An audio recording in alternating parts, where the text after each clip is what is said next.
Hi, I'm Peter J. Ray. Welcome to Adventures in History. Today's topic is Dearest Mother and Dad. Love, Ruth, John, Mark, Patricia, and Peter. 1978, Part 164.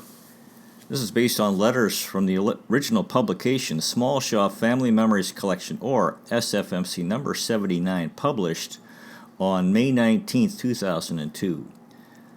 Letter from the editor of the SFMC, yours truly, Peter J. Ray. Hi everybody, and welcome to another high-quality issue of the SFMC. This issue is certainly not lacking in momentousness and powerful drama. The backdrop, of course, is long, dark, cold, bleak Cleveland winter.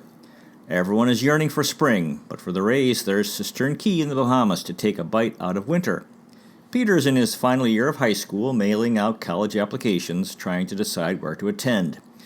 Patricia is in the midst of her agonizing Brown versus Dartmouth decision, which is eerily reminiscent of Ruth's tough choices between Saskatoon, St. Augustine, Florida, Flint, Michigan, and Cleveland, Ohio, among others.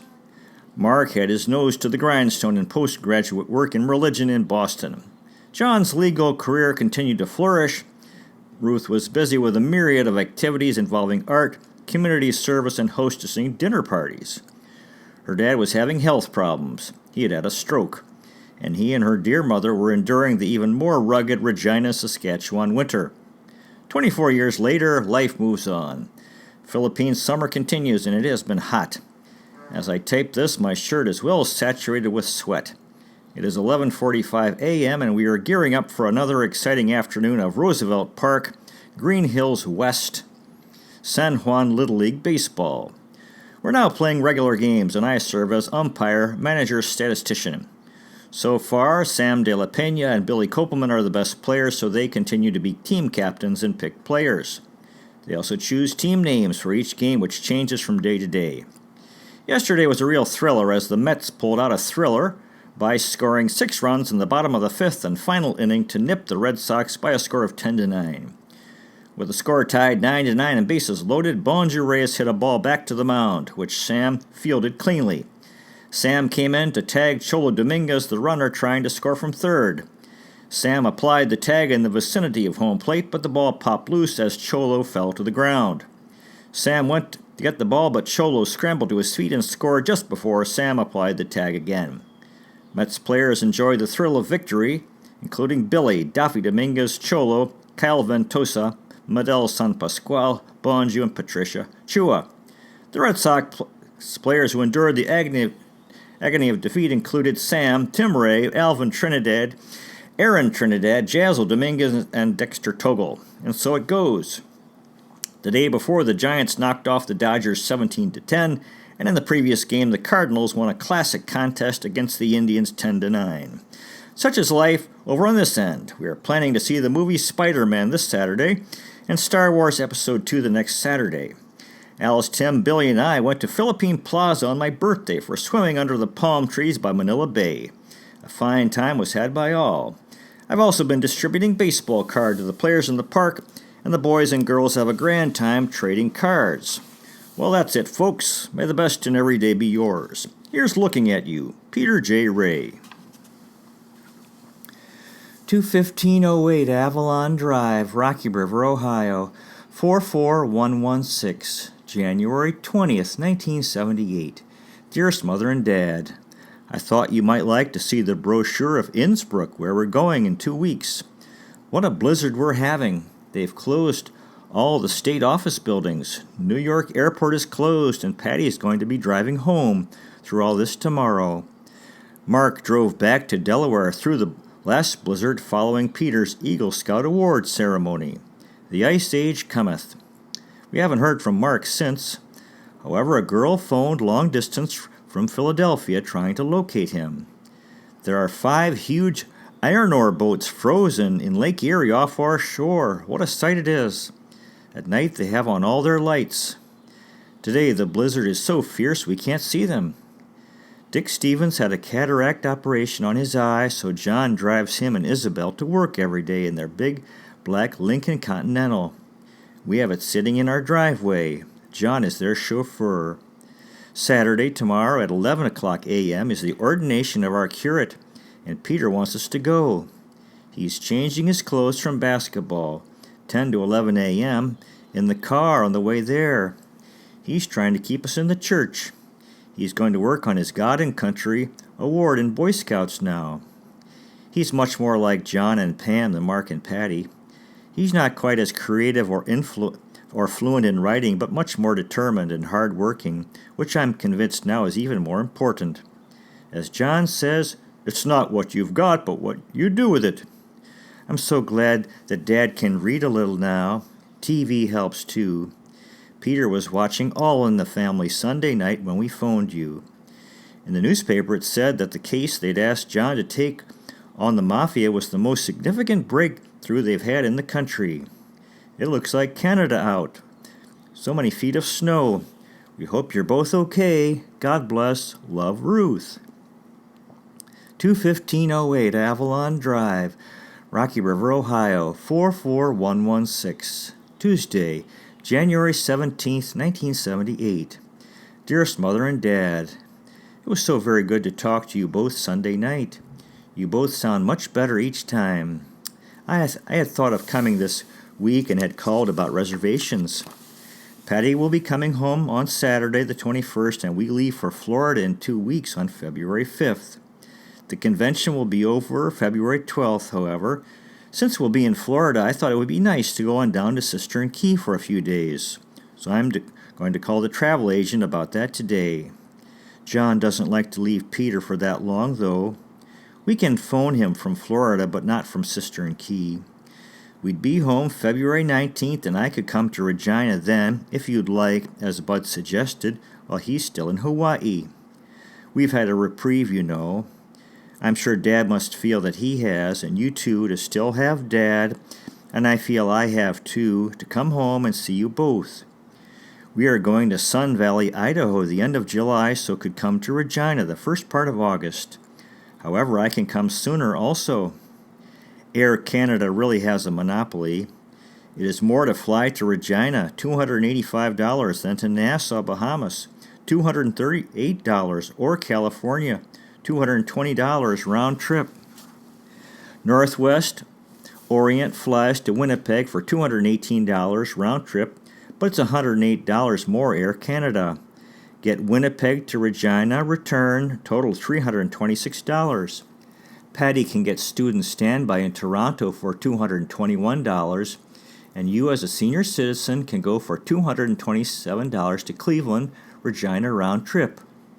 I can leave here at 8 o'clock a.m. and be in Regina at noon, or leave at 5 o'clock p.m. and be in Regina at 10 o'clock p.m.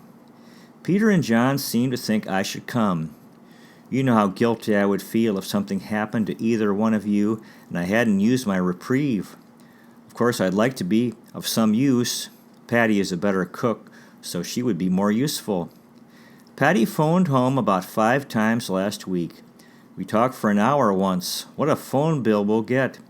We'd just been together for 3 weeks, but her dilemma is Brown versus Dartmouth, and the decision time is near. We finally told her to concentrate on her exams and come home for a rest. If she goes back to Brown, she'll just have 10 days vacation. If she takes more time off, she may go to Florida with us. John may get a job for her at the convention at $5 per hour. We'll be at Innsbruck at Tarpon Springs near Tampa. She's been going to college 20 months straight and half finished her degree. We are really having a winter here like last winter. We've had 2 blizzards that shut the airport 3 times, once a week before we left, and one the night of Peter's Eagle Scout Award. Even the schools in the whole country closed last week for a day or so. The whole county. It is so beautiful out now, the lake is frozen. The trees are heavy with snow. A beautiful Christmas scene out our living room window. Wish you could see it. I like Lake Erie better frozen or calm than wild rolling waves. I'm so sorry Dad hasn't seen our house and grounds. I sure wish you could see our gazebo in the Bahamas, too. If we go in February, we'll stay in it this time. Patty writes that we finally have put our act together. Friday I went shopping for a robe for Dad and found one for you. When you mentioned Dad needed a robe, I'd ordered one for John and Mark, but both were monogrammed, so couldn't send them. Also, they are short kabuki robes. Didn't know if Dad would like one. John had been wearing the robe I bought for him for our honeymoon, and it's threadbare. Saturday, I shopped again and got one for Dad. Don't know if he'll like it, though. Monday, I spent the whole day finding a box and wrapping it and mailing it, $5.89 postage, at the post office. Finally, Peter said, "Why don't you just go and take it with you?" I'd also asked at the post office about sending things airmail, and he said, "Everything goes airmail now, and you might as well save your money." I sent Patty's boots last week to her. Mark was to take them, but didn't get home again after the storm started. His friend Kip from Pittsburgh drove him from the farm at Oberlin to Pittsburgh and then to his folks' condominium in Delaware for snow skiing. He should be back in Boston at college by now. They drove through the storm. Peter goes snow skiing tonight. Good weather for it.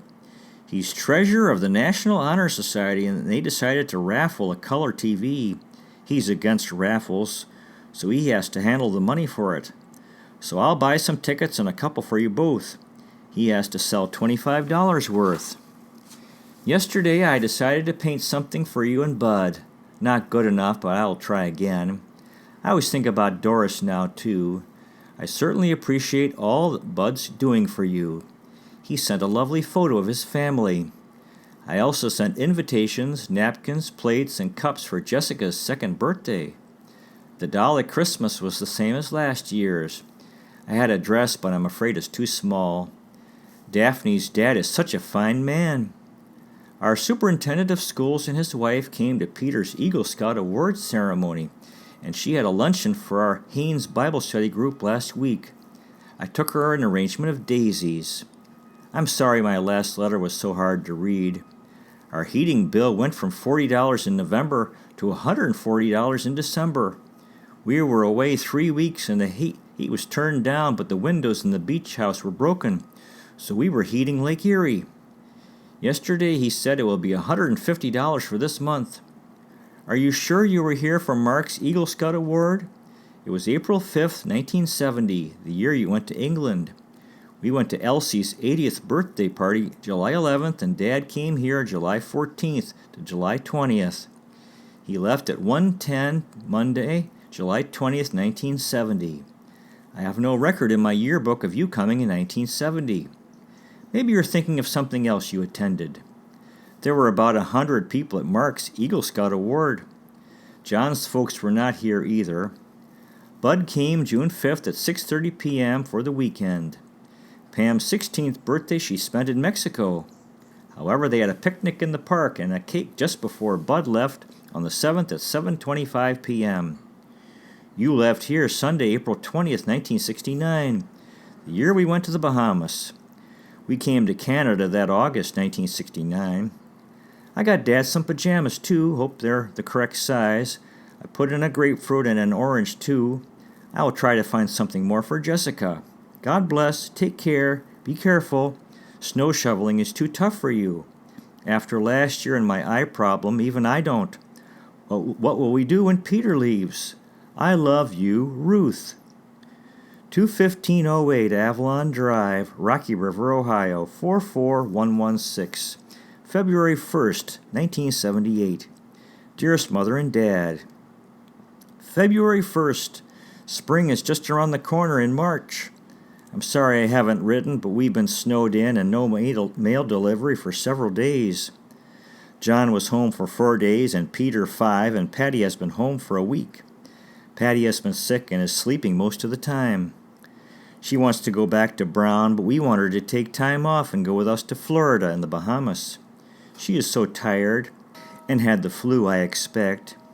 We lost a 40-foot fir tree out front in the storm. Lake Erie is still frozen, fortunately. It was so good to talk to you and amazing that you walked home from church. Patty asked what you eat in your diet. She said you sound so peppy. I hope you take care. God bless you both. Love, Ruth. 21508 Avalon Drive, Rocky River, Ohio, 44116. February 3rd, 1978. Dear Mother and Dad, it was so good to talk to you and Bud. This winter has set records everywhere. We hope Bud has a great trip and Joan is okay. We asked John's mother to stay here. I thought it would be nice company for both Peter and her. She doesn't want to leave her house. So many people have told me that I look and act like Beverly Sills. I haven't seen her. I thought you might be interested in these articles. We leave the day after tomorrow, February 6th to the 13th in Tampa, and the 13th to the 19th in Cistern Key in the Bahamas. John came home Wednesday night with a parcel that looked like flowers, my Valentine gift. He told me we were the only couple in the country with his and her machetes.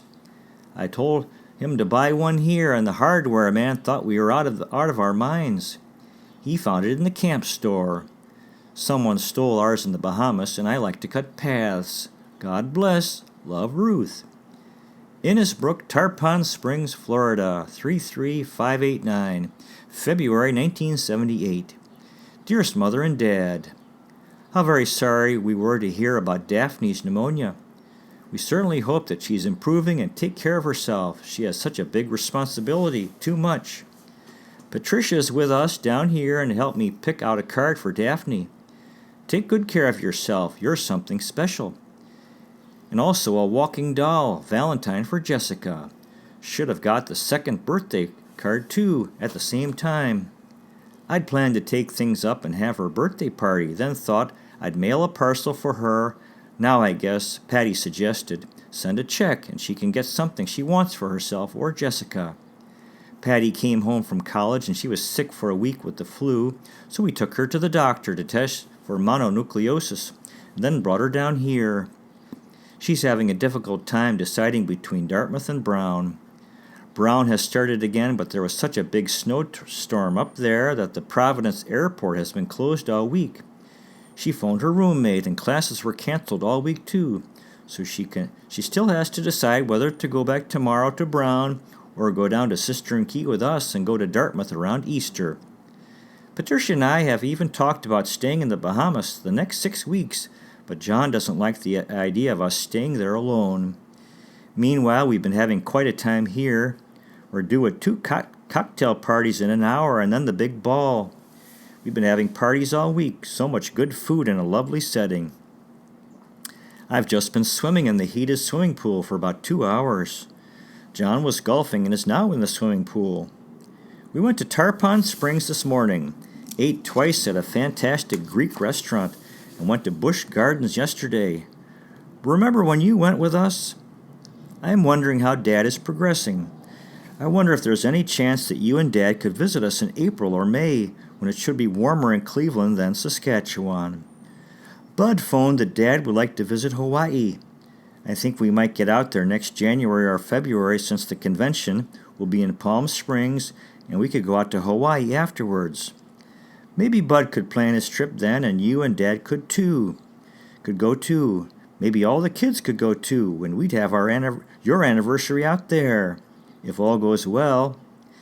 Patty may take her year in Europe, France in the fall and Greece in the spring, and wants us to go over there then. We'll see. Maybe we could all go to Tahiti. I'm so glad you came to the Broadmoor with us, and it was so nice to have Patricia here. So many fellows have told her what a gorgeous girl she is. She worked at the registration desk, $5 an hour. Yes, you certainly should write your memoirs and all about your family ancestry, too. While Patty was sick, I was trying to tell her what I could remember. She was interested in Celia. There are people here from Calgary. Please write to Mark, 174 Bay Street, Boston, Massachusetts, 02215. He phoned us that Pam Williams plans to marry someone else. He is heartbroken. He's thinking of trying to go to England, to Cambridge or Oxford. I hope he does. He's taking 20 hours credit this spring, so very busy. Love, Ruth.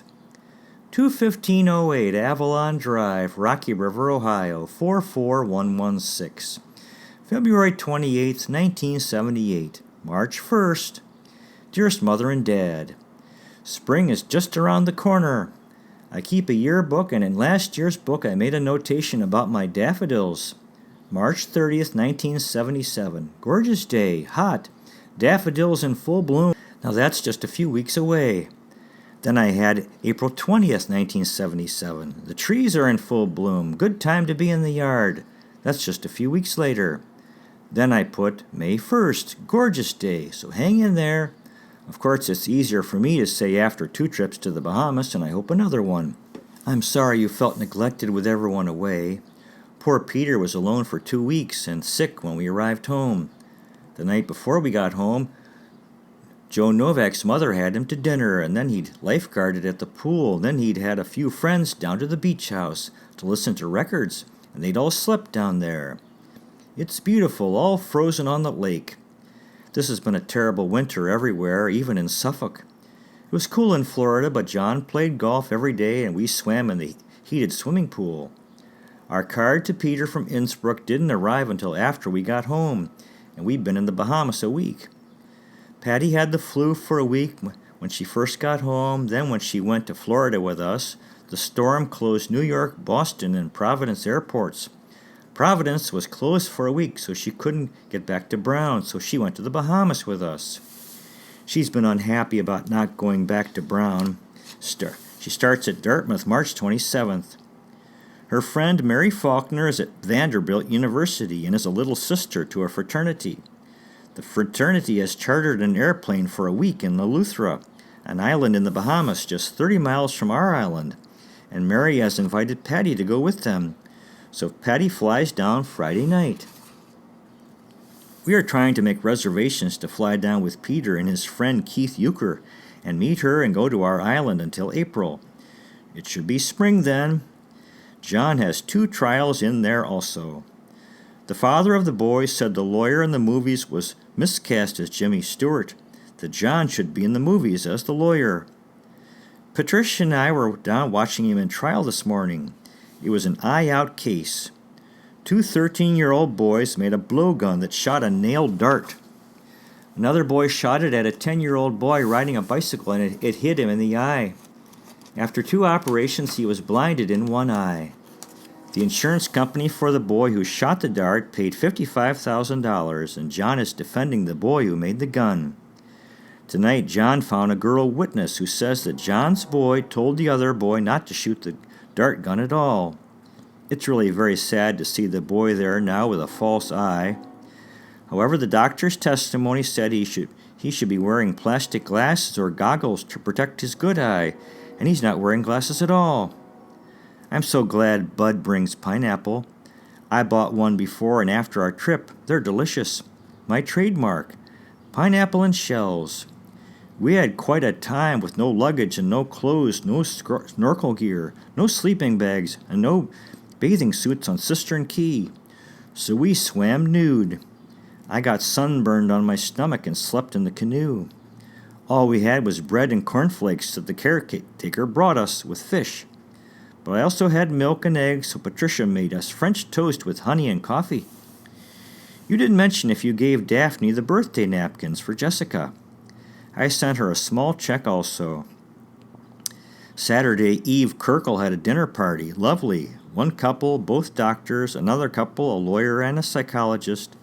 Sunday, Peter was acolyte at 8 o'clock a.m. communion, so we went, and at noon, Carly and Dick Donaldson had a lovely brunch to announce their daughter Sue's engagement.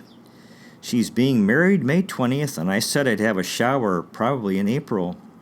They asked me again to have our garden on the garden walk to benefit the Shakespeare Festival, so I guess I will this year, June 14th and 15th.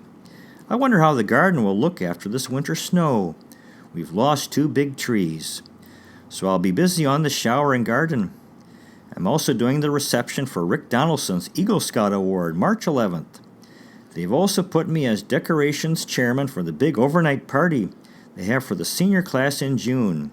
Peter graduates June 9th. I wonder if you and Dad could manage to visit us in May or June. It should be nice here earlier than there. We'd love to have you both come. You'd have your own bedrooms and bathroom. Think about it. Think spring. I'd let my driver's license expire. I passed my driver's exam, 95 out of 100. The client just said that John should have been Jimmy Stewart in the movies. God bless. Love, Ruth. 21508 Avalon Drive, Rocky River, Ohio, 44116. March 2nd, 1978. Dearest Mother and Dad, John's trial is over and the jury awarded $25,000. John's client was the boy who made a blowgun that shot a nail dart. The other boy lost his eye after another boy shot him while he was riding a bicycle. The boy who shot him had paid $55,000, the insurance. Patricia and I stayed through the whole trial. Very interesting. While we were in the Bahamas, I read 2 books, Changes and Life After Life. The life book was about people who had died and come back and said it was so beautiful over there and that the main thing to do was to love and help others. Emma Jo Sabin died the night after we got home. On the trip, I stopped praying for her. In the book, a woman said, "Don't pray for me. Your prayers are holding me here." I thought you'd be interested in Peter's do items. He had 2 interviews for colleges last night, Oberlin and Dartmouth. Love, Ruth. 21508 Avalon Drive, Rocky River, Ohio, 44116. March 6, 1978.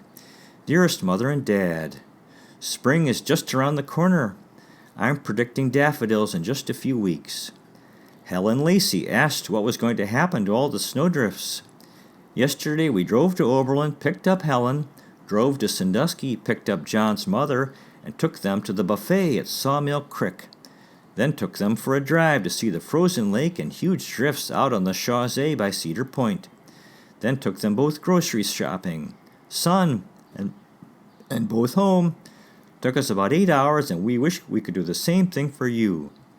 They haven't seen each other since Peter's Eagle Scout Award in January, and both seemed lonely and felt snowbound. They're finding their big house is a burden and talking about apartments. They both really should take winter trips to a warmer climate. Ted invited John's mom to California, Ted Zook. Patricia flew down Friday night to Eleuthera, 30 miles from Cistern Key in the Bahamas, with the fraternity. I'm so sorry we didn't know Janet's plans. They could have flown from Miami to Nassau and to our island, much warmer than Florida. We were probably down there then, February 11th to the 18th, or they could have been gone alone. Miami to Nassau is only $35. I saw this article about bacterial pneumonia for Daphne. Hope she got the cards and check. You gave her napkins for Jessica's birthday. Love, Ruth. 21508 Avalon Drive, Rocky River, Ohio, 44116. March 9th, 1978. Dearest Mother and Dad, I missed hearing from you this week and hope you're both okay. John saw the last letter from you on the table and asked, "Oh, did you get a letter from your mother?" So we all are anxious to hear. Hope you're just busy. Last weekend we drove to Oberlin, picked up Helen and left flowers and drove her to Sandusky. Picked up John's mother Gertrude and took them to the brunch at Sawmill Creek and drove on the Chaussee to see the huge snowdrifts by the lake. We took them both grocery shopping Sunday and back to Sandusky and Oberlin, 8 hours. Wish we could do the same for you. Patty phoned from Eleuthera in the Bahamas. She was there with the fraternity. She's having a good time, but said it gave her a new appreciation of our island just 30 miles away. Peter got an offer of a $2,000 scholarship from the Colorado School of Mines. Remember where you stood for so long? John says it's equal to $4,000 of his earnings. Peter has to decide in 2 weeks, and he doesn't hear from his other college applications until mid-April. So he is perplexed. He doesn't know if he wants to be a mining engineer. He'd like to be a doctor, but they guarantee them a job on graduation, and they start at $18,000 a year. 25% of the mining engineers in the U.S. graduate there.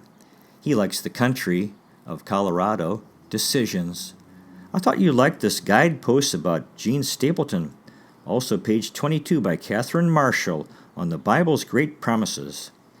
I read Life After Life and gave it to John's mother to read.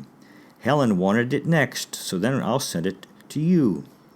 It's 2 degrees here today, so these daffodils will soon melt. These snowdrifts will soon melt, and the lake too, and I predict daffodils in a few weeks. I bought some lovely ones this week.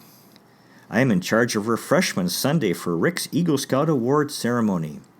John has a case in the Court of Appeals on the 22nd that we hope to leave for the Bahamas, and Patty will go back to college. She'll pick up her stuff in Providence at Brown, visit Mark in Boston for Easter, and go back to Dartmouth. God bless. Love, Ruth. 21508 Avalon Drive, Rocky River, Ohio, 44116, March 17, 1978. Dearest Mother and Dad, we've been wondering how you both are. I'll call when my voice improves. I've been in bed most of the week trying to get in shape for our trip to the Bahamas Wednesday. Patty returns from her trip tonight. Mark called Wednesday night. He was without electricity for a couple days during Boston's blizzard and said he meant to phone Peter while we were away, but he was so ill for 10 days with the flu that he couldn't even get up for his mail. His apartment, 1 room, is in the basement of a Jewish tenement. He got 4 A's and 1 B+ in Hebrew and plans now to get a master's degree in divinity instead of theology, I guess. Peter's final basketball game is tomorrow. They've won all but the first game that he missed. He ran in a track meet Tuesday and every day until 6 o'clock, and he lifeguards tonight. The fellow was just out about putting back up our 40-foot evergreen tree that blew down during our blizzard. $100. The daffodils are up 2 inches. We hope we all make it till spring. God bless. Love, Ruth. Now we have a letter to the editor based on the original publication from my father, John S. Ray. Dear Editor, SFMC number 79 has such a beautiful picture of Pamela. What a tremendous loss. I still think of her every day. How wonderful that you were all able to go to the Philippine Plaza for your birthday. We were planning a trip to Sun Valley in the summer of 1978, and we were doing so again in 2002. Matching machetes for Valentine's Day, that's something. Red's letter of February 1978 from Innisbrook, Tarpon Springs, Florida, did not mention that it was extremely cold there. I recall the trouble Patricia had in deciding between Brown and Dartmouth. I do not remember the eye-out trial. Peter, I do not remember you being a track person. Peter's to-do list. That helps getting things done. Keep up the good work. Love, Dad. John S. Ray, Rocky River, Ohio. To be continued. Well, that concludes today's presentation. Thanks so much for watching. Really appreciate it. God bless you. Take care. I'll see you next time.